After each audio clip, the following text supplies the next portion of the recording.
हरे कृष्णा। सभी भक्तों का हार्दिक स्वागत है। कि मेरा आवाज क्लियर है आप लोगों के लिए? जी प्रभु जी, हरे कृष्णा प्रभु जी, हरे कृष्णा। सभी भक्तों का हार्दिक स्वागत है। तो हम लोग आज प्रभुपाद आश्रय का छठा अध्याय कर रहे हैं। दिव्य गुण का दूसरा भाग, जो कि भगवद गीता के 13वें अध्याय के 8, 9, 10, 11, 12 5 श्लोकों में 24 दिव्य गुण बताए गए हैं, जिसमें हम लोगों ने अब तक 16 बातें 15 हमने कवर किया है। अभी कुछ और बाकी है, हम लोग इसको आगे चर्चा करते हैं। 19 दिव्य गुण है, तो केवल 4 और है। तो आज हम लोग इसको पढ़ेंगे और समझने का प्रयास करेंगे। उससे पहले हम लोग ये मंगलाचरण कर लेते हैं। ओम अज्ञानतिमिरान्धस्य ज्ञानाञ्जनशलाकया चक्षुरुन्मीलितं येन तस्मै श्रीगुरुवे नमः।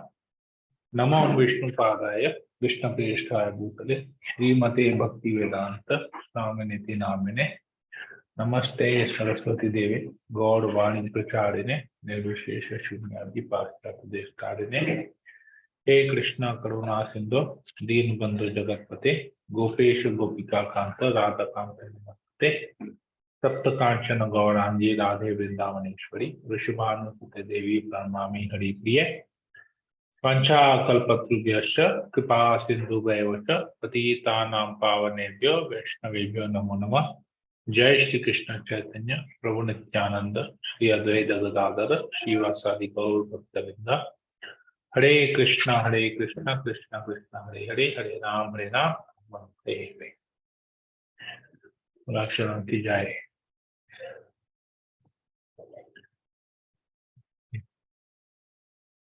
तो इसमें हम लोग पढ़ रहे थे क्या क्या दिव्य गुण यहाँ पर पढ़ रहे थे। वैराग्य, संतान, स्त्री, घर तथा अन्य वस्तुओं की ममता से मुक्ति, अच्छी तथा बुरी घटनाओं के प्रति संभाव, मेरे प्रति निरंतर अनन्य भक्ति। कृष्ण कहते हैं कि कृष्ण के प्रति, मेरे प्रति निरंतर अनन्य भक्ति, एकांत स्थान में रहने की इच्छा, जन समूह से विलगाव, आत्म साक्षात्कार की महत्ता को स्वीकारना तथा परम सत्य की दार्शनिक खोज, इन सबको मैं ज्ञान घोषित करता हूं और इनके अतिरिक्त जो भी है वह सब ज्ञान है। तो ये दिव्य गुण, ये सब ज्ञान है और इसके अलावा जो भी है वो अज्ञान है। तो इस दिव्य गुण का ज्ञान लेना चाहिए और उसको अपने जीवन में अपनाना चाहिए। कैसे इस दिव्य गुणों को हम अपने जीवन में डेवलप करें, ये होना चाहिए ज्ञान। और अगर इन दिव्य गुणों के बारे में हम नहीं जानते और बाकी भौतिक चीजों में हम लगे रहेंगे और वहां पर भौतिक जीवन प्रगति करने का प्रयास करें, तो वो अज्ञानता है। तो कैसे परिवार के प्रति अनासक्ति, हमने इसके बारे में पढ़ा था, समझा था। अच्छे तथा बुरी घटनाओं के प्रति संभाव, हमने पढ़ा था इसके बारे में भी कि कैसे ये अच्छी तथा बुरी घटनाएं हमारे भक्ति को डायरेक्ट असर करती हैं। एकदम स्ट्रेट सीधा रिलेशन है हमारे भक्ति को। चाहे अच्छी घटना हो वो भी उस हमारे भक्ति को डाउन करेगी, चाहे बुरी घटना हो वो भी हमारे भक्ति को डाउन करेगी। जैसे सुख और दुख, हमने एग्जाम्पल पढ़ा था कि जैसे हम भौतिक सुख भोगने का प्रयास करते हैं, तो उस भौतिक सुख को भोगने के चक्कर में हम अपनी साधना से कॉम्प्रोमाइज करते हैं। हमने कहीं बाहर घूमने जाते हैं तो जप नहीं करते हैं, प्रसाद नहीं खाते हैं, ग्रंथ नहीं पढ़ते हैं, भक्तों का संग नहीं करते हैं, परंतु इस भौतिक जगत को भोग करने के लिए चले जाते हैं। सुंदर सुंदर सफारी करेंगे, साइट सीइंग करेंगे, जो तो मिलेगा वहां खा लेंगे, जप नहीं करेंगे, भगवान का स्मरण नहीं करेंगे, भक्तों का संग नहीं करेंगे, ग्रंथ नहीं पढ़ेंगे। तो ये सब है उसमें जो हमारे, ये जो सुख है हमारे भक्ति को अफेक्ट करता है। इसी प्रकार दुख होता है, हमारे जीवन में कोई टेंशन होता है, कुछ होता है, हम भक्ति बंद कर देते हैं। ये दोनों चीज हमारे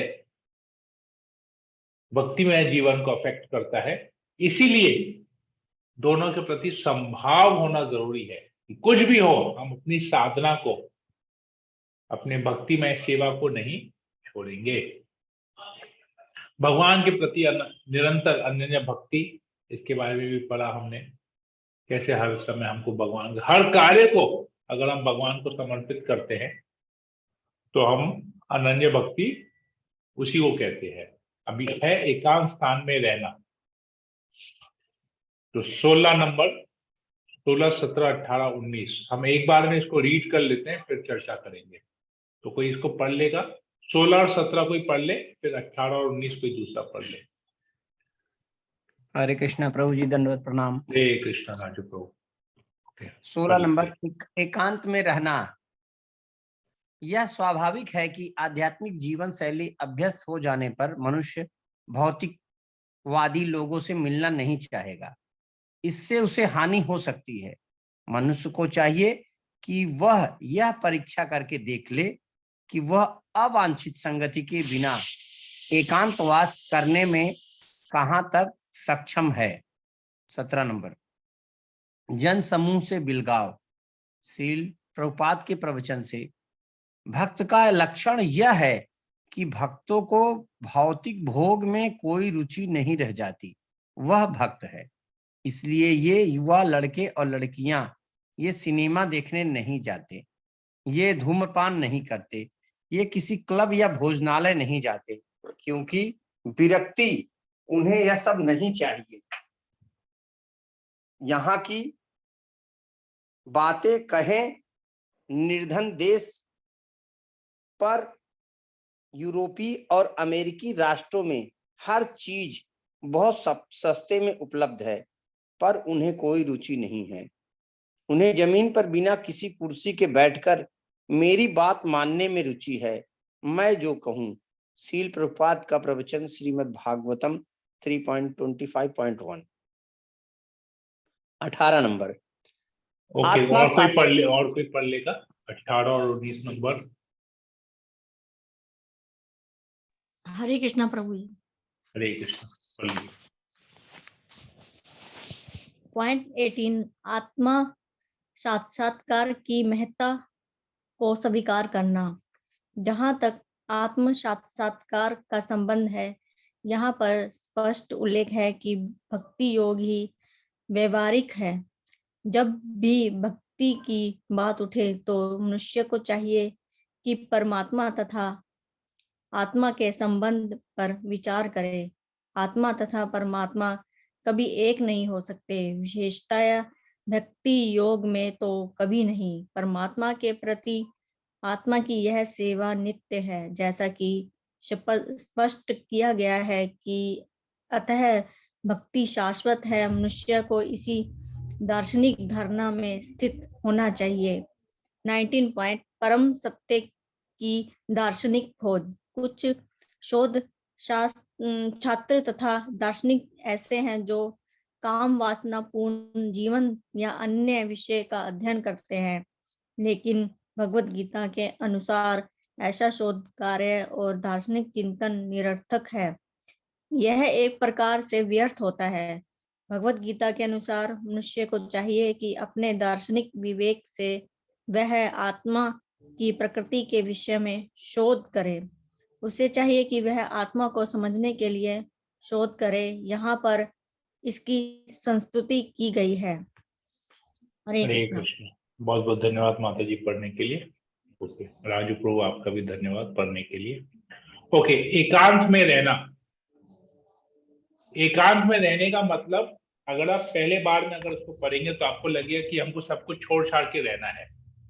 घर गृहस्थी छोड़ के जंगल में चले जाएंगे, पर्वत में चले जाएंगे, या किसी धाम में जाके सन्यासी बन जाएंगे, अलग रहेंगे, ऐसा नहीं है।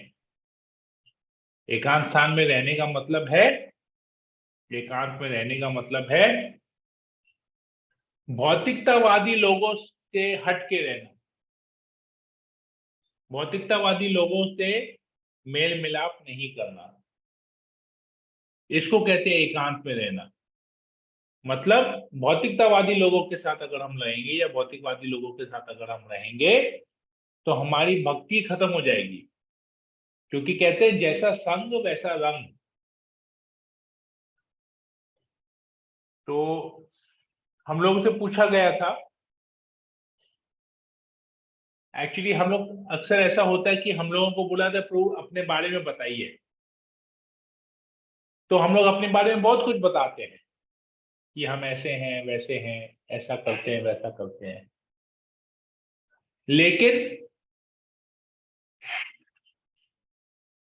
हम लोगों को बोला था आप अपने दोस्तों के बारे में बताइए, तो मैं आपके बारे में बताऊं। समझ में आया? मान लीजिए अभी हम राजू प्रभु से पूछते हैं कि राजू प्रभु आप अपने बारे में बताइए, तो राजू प्रभु बताएंगे अपने बारे में कि मेरा नाम ये है, मैं इस परिवार से हूँ, मैं यहाँ रहता हूँ, मेरा ये काम है, ऐसे ऐसे बताएंगे, अपना डिस्क्रिप्शन देंगे, अपने बारे में बताएंगे, अपना इंट्रोडक्शन देंगे, फिर अपने रिश्तेदारों के बारे में बताएंगे, भाई मेरे इतने चाचा चाची, ज्वाइंट फैमिली, ये वो जो भी है, भाई भाभी ये वो सब है, मेरे दोस्त यार ऐसे हैं, हम लोग यहाँ घूमते हैं, यहाँ ऐसा करते हैं, यहाँ हमारा पुश्तैनी घर, ऐसे बताएंगे। लेकिन अगर यही मैं कहूँ राजू प्रभु आप अपने दोस्तों के बारे में बताइए, तो जैसे वो अपने दोस्तों के बारे में बताएंगे तो उस दोस्तों के ज्ञान से पता चल जाएगी कि आपका भी क्या लेवल, आप कैसे लोगों के साथ संग करते हैं। जब आप अपने दोस्तों के बारे में बताएंगे कि हाँ मेरे दोस्त का नाम फलाना फलाना दास, वो मायापुर में रहता है, वो वृंदावन में रहता है, वो ऐसा सेवा करता है, वो वैसा सेवा करता है, तब हमको पता चलेगा कि हम क्या सेवा कर रहे हैं।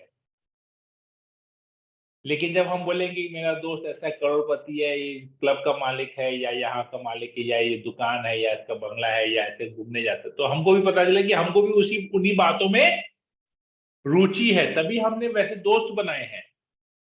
हम भी भौतिक चीजों में रुचि रखते हैं, इसलिए हमारे दोस्त भी जो वो भौतिकवादी हैं।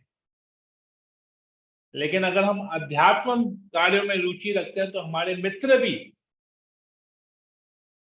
अध्यात्मवादी होंगे। तो एकांत में रहने का मतलब है कि भौतिकवादी लोगों से दूर रहना, क्योंकि उनके संग में हम रहेंगे तो जो थोड़ी बहुत भक्ति हम कर रहे हैं, थोड़ी बहुत जो हम साधना कर रहे हैं, वो साधना भी हमारा खत्म हो जाएगा। एकांत में रहने का मतलब ये है। अवांछित संगति को त्यागना, अवांछित जिसकी जरूरत नहीं है हमको, वैसी संगति को हमको त्यागना चाहिए। फिर आता है जन समूह से विलगाव। जन समूह मतलब जो भी लोग साधारण साधारण लोग जो कार्य करते हैं, हम वैसे कार्यों में रुचि नहीं रखते हैं। जैसे लोग मूवी देखने जाते हैं, फ्राइडे सैटरडे संडे कोई भी नई मूवी निकली, सिनेमा घर में जाते हैं, रेस्टोरेंट में खाते हैं, भाई ये नया रेस्टोरेंट निकला है, सुना इसका खाना बहुत अच्छा है, इसका फेवरेट, इसका ये डिश बहुत अच्छा है, वो डिश बहुत है, खाने चले जाते हैं वो सब चीजें। तो इनको बोलते हैं जन समूह जैसा कार्य, भेड़ चाल, मतलब जैसे उसको बोलते हैं जैसे भीड़ झुंड में जैसे लोग करते हैं, हम भी वैसा ही करेंगे।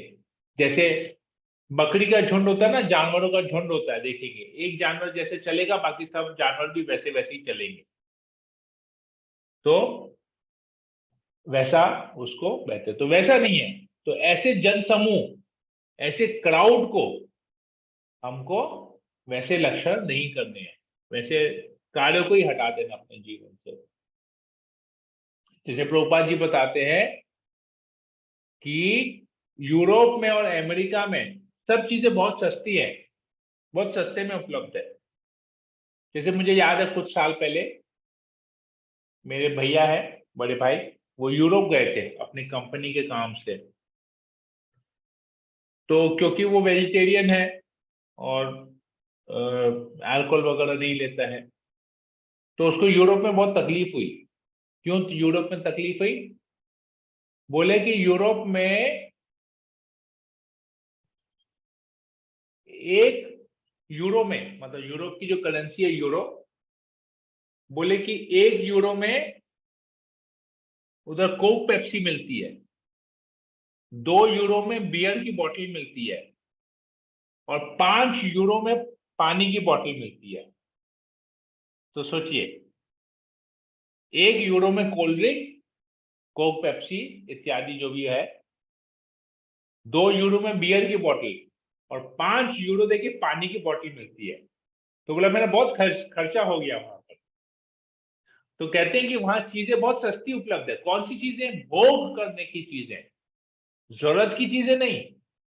पानी जरूरत की चीज है, लेकिन पानी का दाम था 5 यूरो। उस समय यूरो का करेंसी डिफरेंस था 55 रुपया। 1 यूरो इंडिया का 55 रुपया था। तो सोचिए, 1 यूरो में आपको कोल्ड ड्रिंक मिल रहा है, 2 यूरो में बियर मिल रही है, 5 यूरो में पानी मिल रहा है। कहते हैं तो जरूरत की चीजें वहां पर महंगी है, लेकिन भोग करने की चीजें बहुत सस्ते में। तो प्रभुपाद जी यही बता रहे हैं कि अमेरिका में, यूरोप में, यूरोपीय और अमेरिकी राष्ट्रों में हर चीजें बहुत सस्ते में उपलब्ध है। कौन सी चीजें? भोग करने की चीजें बहुत सस्ते में उपलब्ध है, इसलिए लोग उसके प्रति आकृष्ट होते हैं।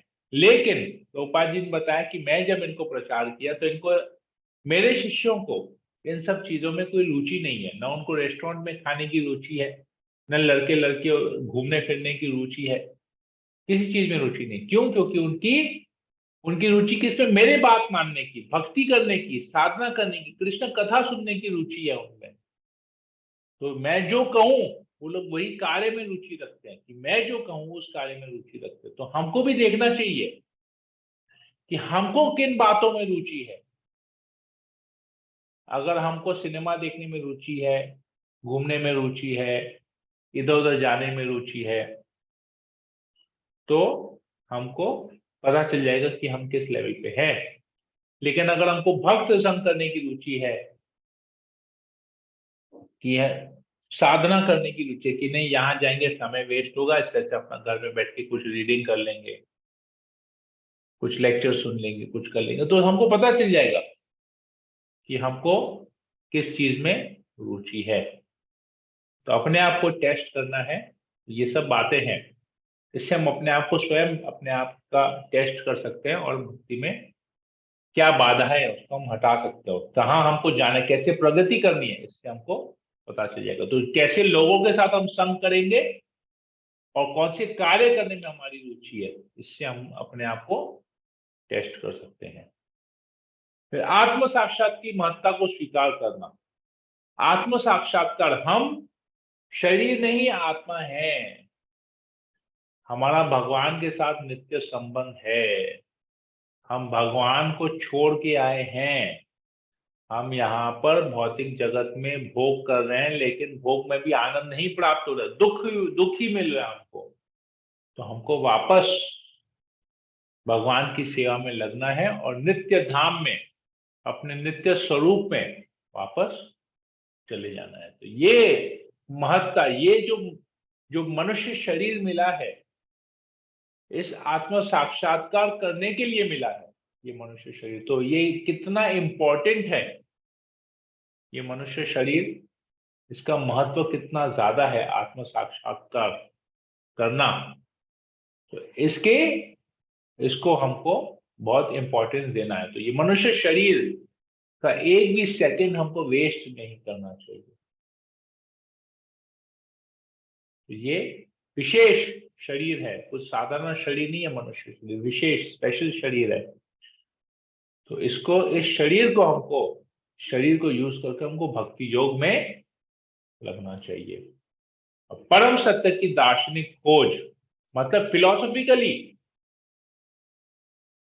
अनशन तरीके से नहीं, मतलब अंधविश्वास होके भी नहीं, शास्त्र के प्रमाण के ऊपर परम सत्य की खोज करना।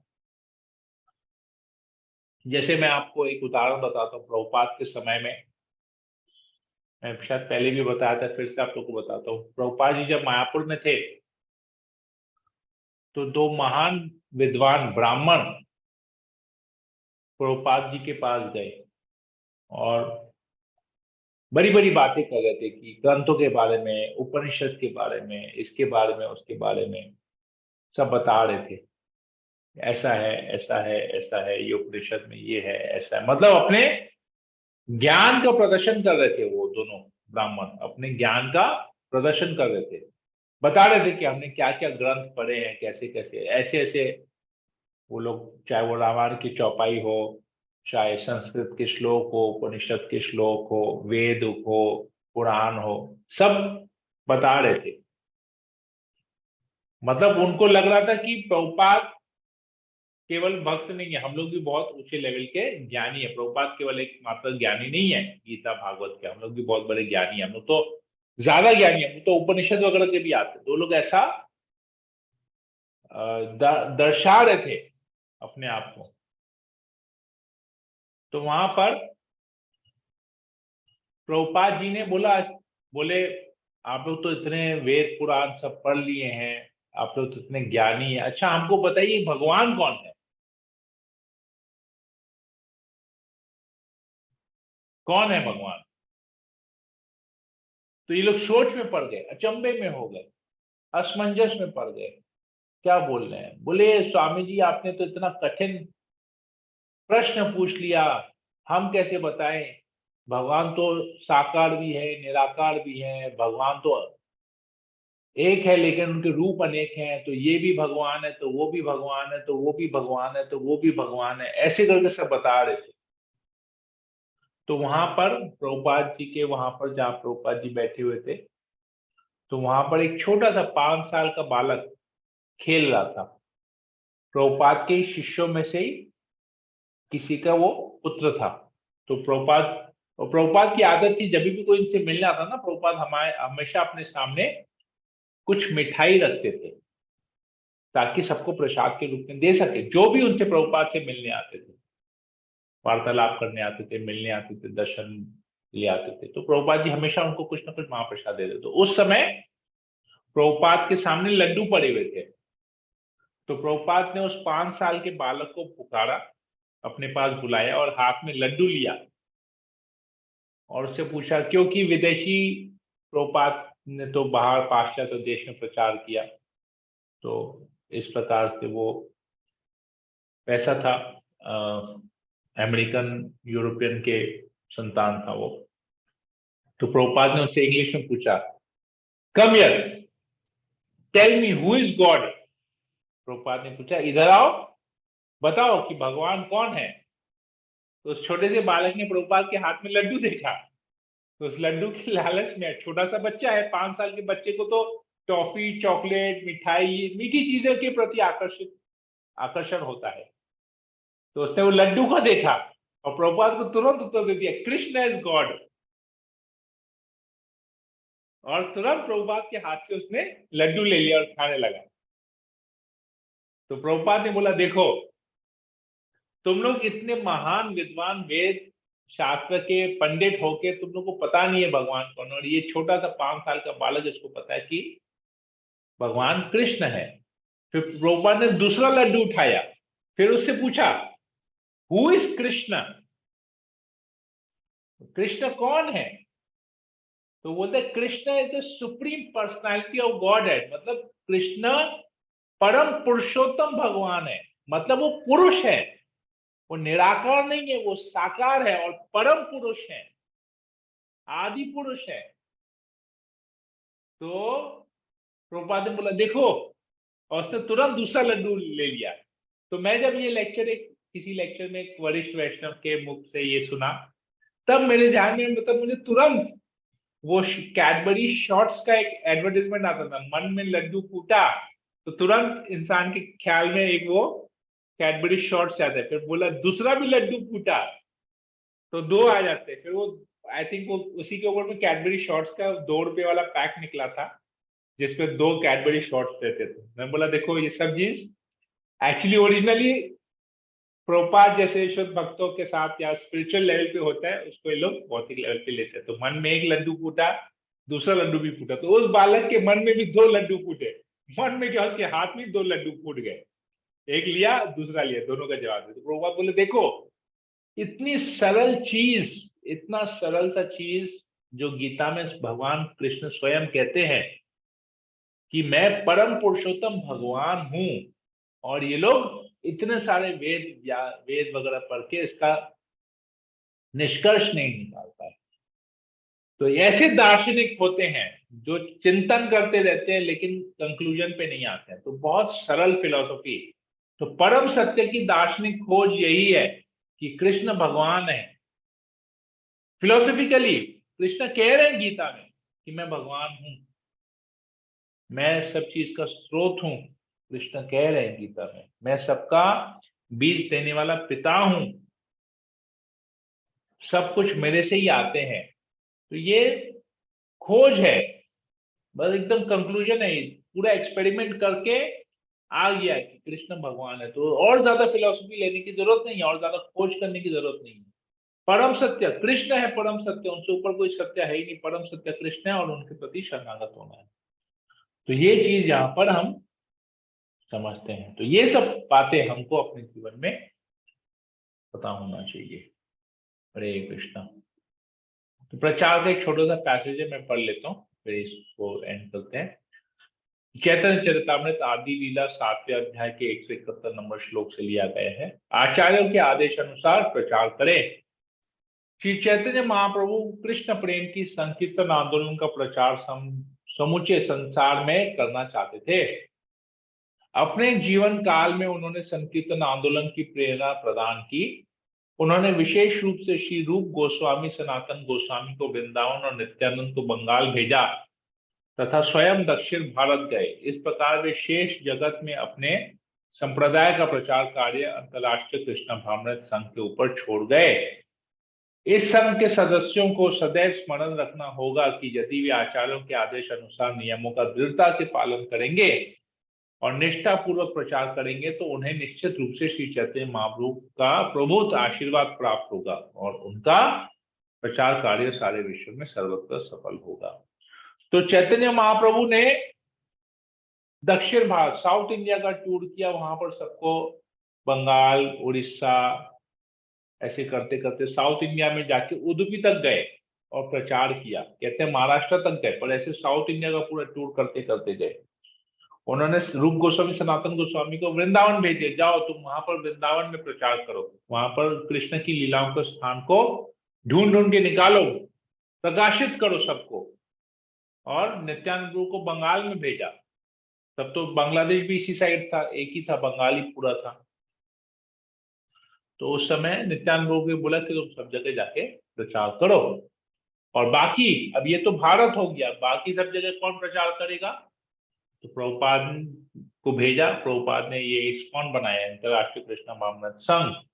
कहते हैं जो भी इस संघ से जुड़ता है, इस संस्था से जुड़ता है और कृष्ण भावनामृत का प्रचार करता है, उसको चैतन्य महाप्रभु की विशेष कृपा, आशीर्वाद उनको मिलता है। हरे कृष्णा। तो किसी भक्त को अगर कोई प्रश्न हो, कोई कमेंट हो, तो आप लोग प्रश्न पूछ सकते हैं, कमेंट कर सकते हैं। हरे कृष्णा।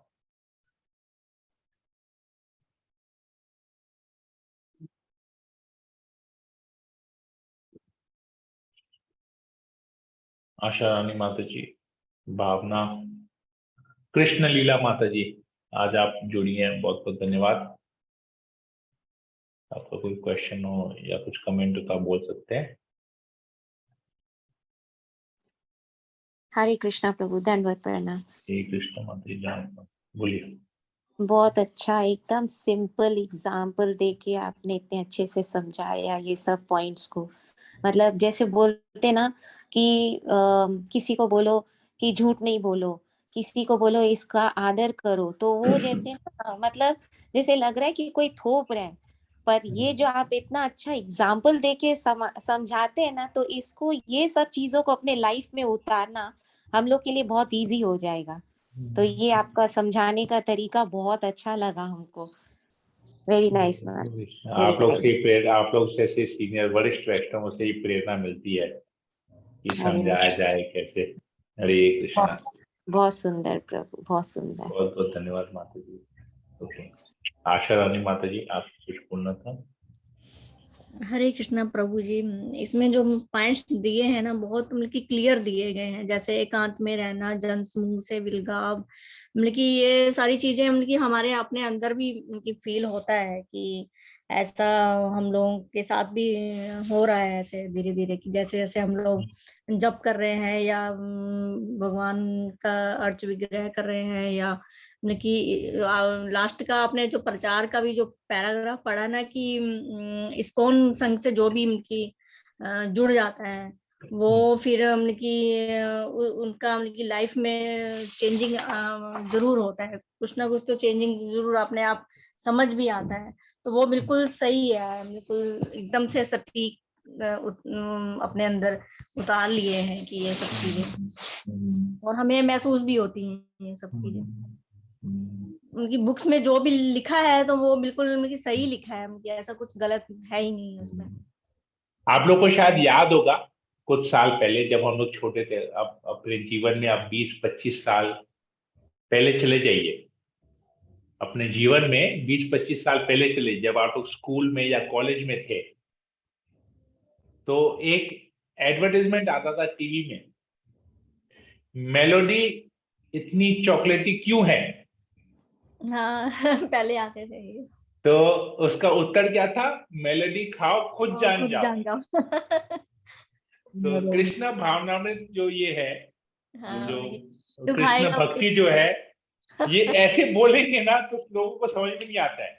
हम्म, लेकिन जब इसको इसका आश्वासन करते हैं, इसका स्वाद लेते हैं, जब स्वयं भक्ति करते हैं ना, तब पता चलता है कि ये वाकई में इतना रसीला है, इतना रसीला है। जो इस्कॉन के साथ जुड़ जाता है तब जाके उसको समझ में आता है, उसको भगवान की कृपा दिखती है, मिलती तो है, लेकिन तब भगवान की कृपा दिखती भी है कि कैसे भगवान की कृपा मिल रही है। तो ये वही है। तो ये आध्यात्मिक जगत से ही आया है। तो ये मेलोडी खाओ खुद जान जाओ, ये भौतिक जगत में यूज हुआ है, पर एक्चुअली ये स्पिरिचुअल वर्ल्ड का ही है।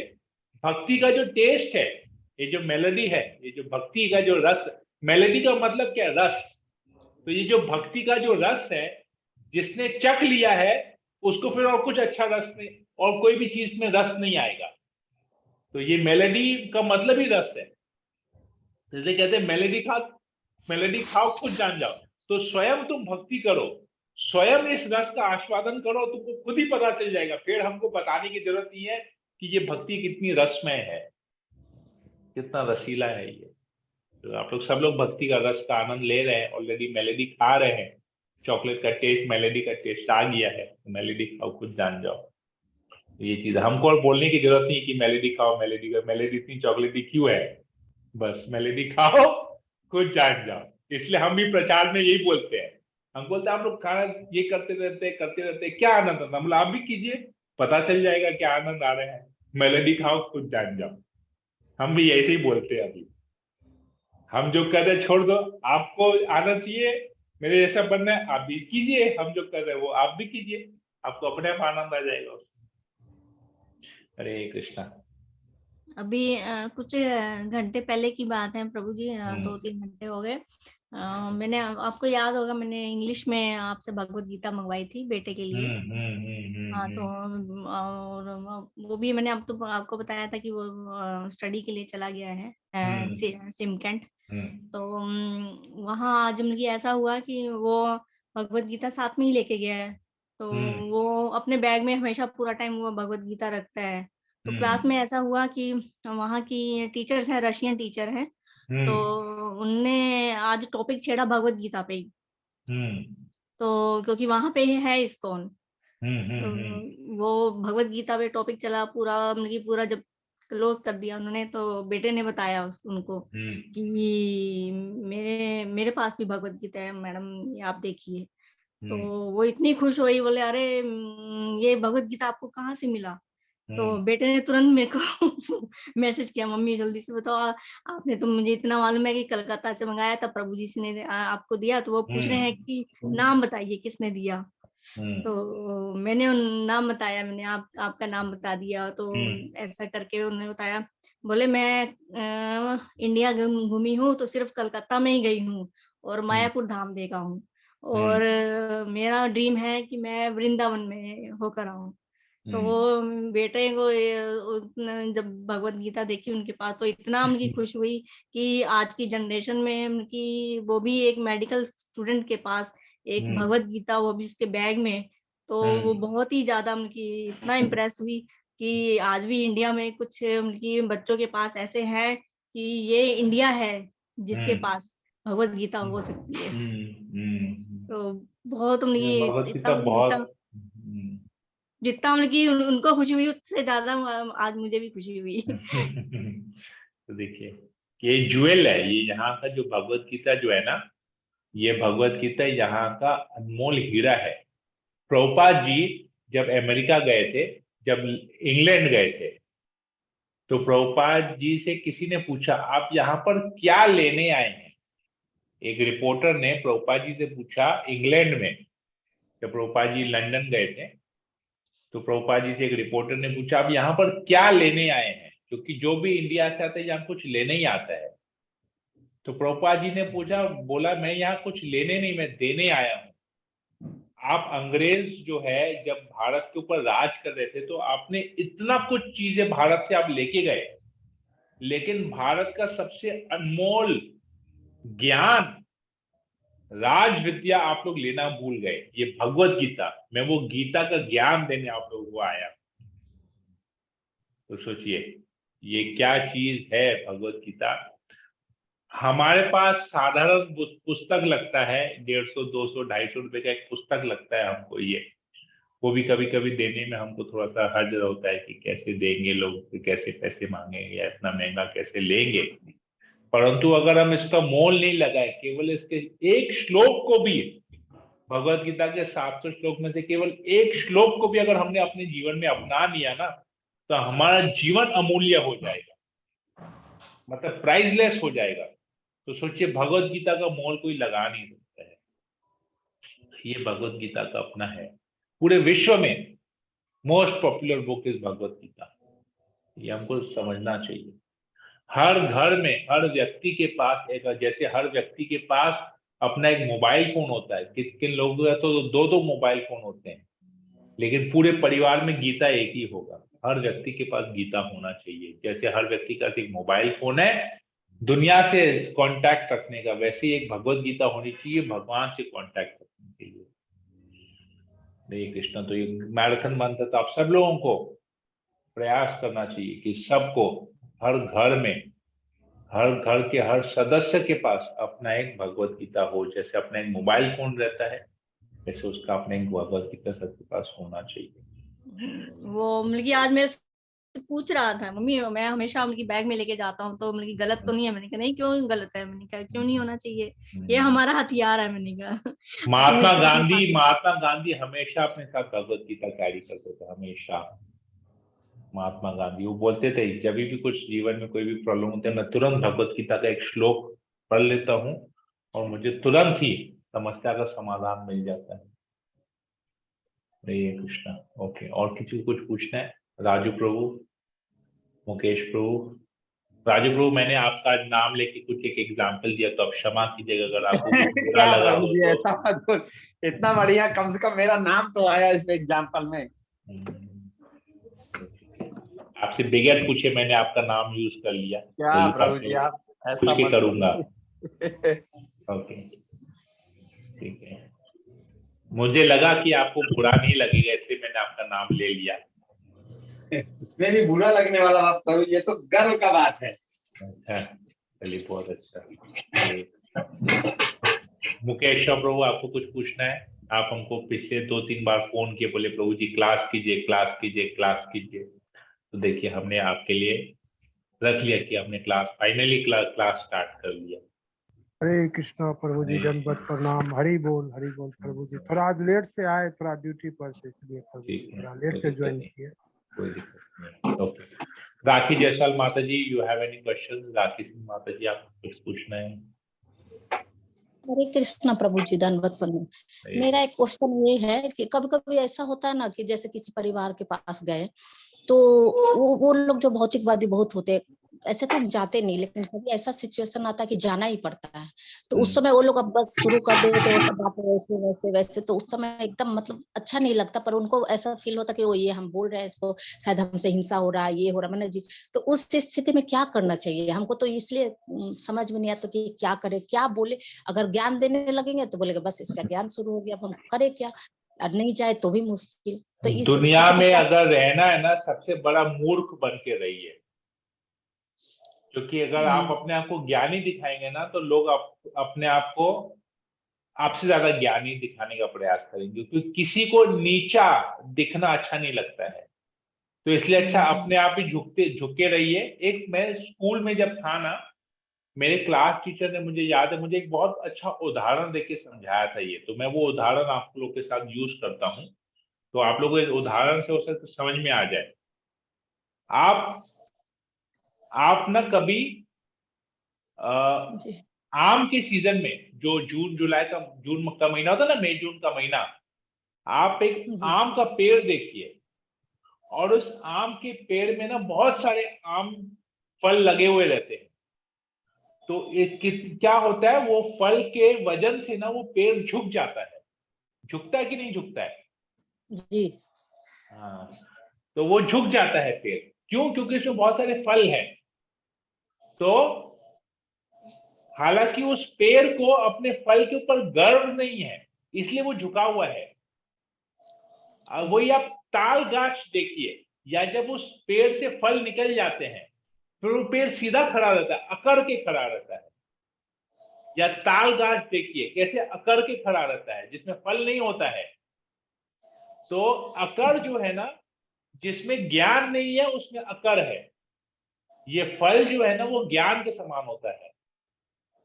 तो ज्ञान, हमको ज्ञान मिलता है विनम्र, जो ज्ञान है ना हमको विनम्र बनाता है। अगर वो ज्ञान हमको विनम्र नहीं बनाया, हमको झुकना नहीं सिखाया, तो हम भगवान के सामने कभी नहीं झुकेंगे।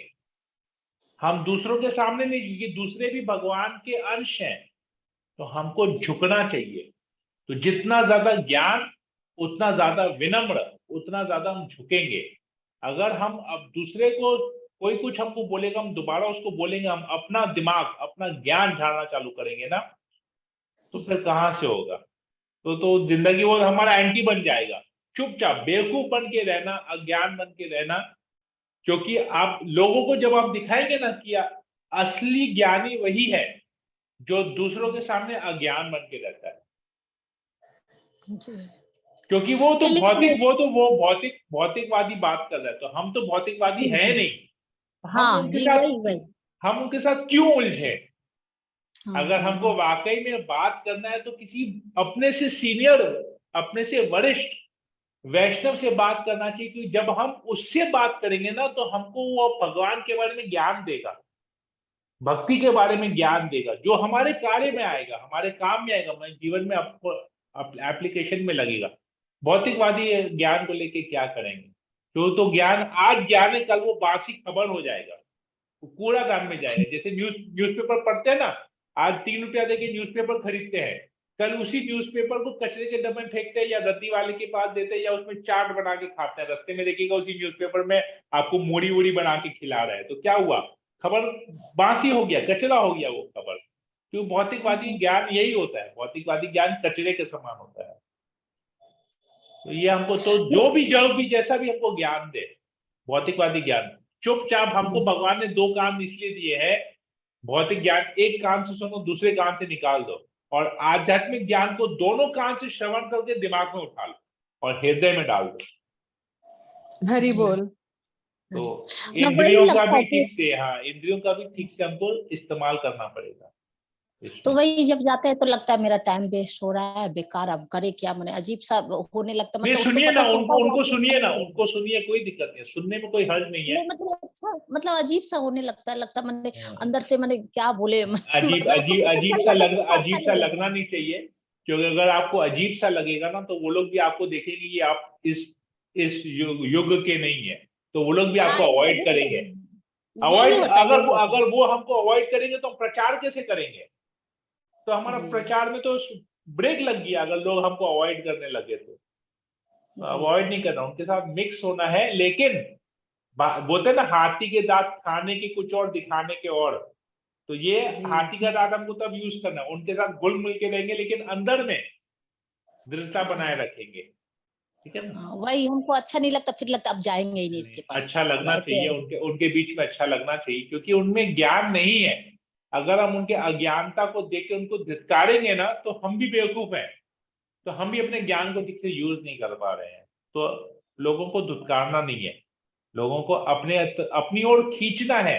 असली भक्त वही होता है जो भौतिकतावादी लोगों को अपनी तरफ खींचता है। अगर हम लोगों को अपने से दूर करें तो हम क्या भक्ति किए, ना हम भगवान से प्रेम कर पाए ना भगवान के अंश से प्रेम कर पाए।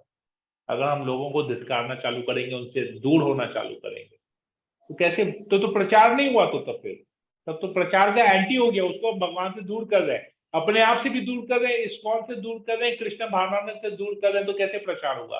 तो भगवान और नाराज हो जाएंगे। भगवान बोले तुमको बेकार हम ज्ञान दिया, फिर बेकार तुमको भक्त का संग दिया कि तुम जाके उसका प्रचार नहीं कर रहे हैं, लोगों को अवॉइड कर रहे हैं, लोगों को धिक्कार रहे हैं। अज्ञान लोगों को तो कृपा कैसे होगा, वैष्णव तो कृपा करता है, ये तो कृपा नहीं हुआ। तो उनको कृपा से वो करना हुआ, वंचित कर देना हुआ, कृपा देना चाहिए। अच्छा, वही हमको समझ में नहीं आता कि अब नहीं जाएंगे, अच्छा नहीं लगता था। अभी देखिए, अभी अगर हम आप लोग के पास नहीं आए, आपके घर में नहीं, हम बोले ये नहीं, इनको ज्ञान नहीं है, इनको ऐसा नहीं है वैसा नहीं है, तो कैसे होगा। आप लोग जीवन में प्रगति करेंगे क्या। नहीं, तो हमको तो आप लोग जैसे रिलेशन अच्छा बनाना है, घर में आके आप लोग को सिखाना है, सब कुछ बोलना है, क्योंकि हर व्यक्ति तो अज्ञान में है। अज्ञान व्यक्ति को तो ज्ञान देना है, तभी तो होगा। लेकिन जिस हिसाब से उसको समझ में आए, उसकी बुद्धि के अनुसार उसको देना है। अभी जैसे हमारा 1 साल का बच्चा, उसको हम चलना सिखाते हैं ना, उंगली पकड़ के चलना सिखाते हैं कि नहीं सिखाते हैं, या छोड़ देते हैं अपने आप दौड़ो, अपने आप करो, नहीं, उसको उसकी बुद्धि के हिसाब से समझाते हैं, उसकी बुद्धि के हिसाब से ज्ञान देते हैं। तो ये सब जो हमको ज्ञान मिल गया, तो अब जो अज्ञान में वो हमारे छोटे बच्चों की तरह है, उनको उनकी बुद्धि के अनुसार हमको सिखाना चाहिए। वही हमको लगता था कि पता नहीं क्या सही।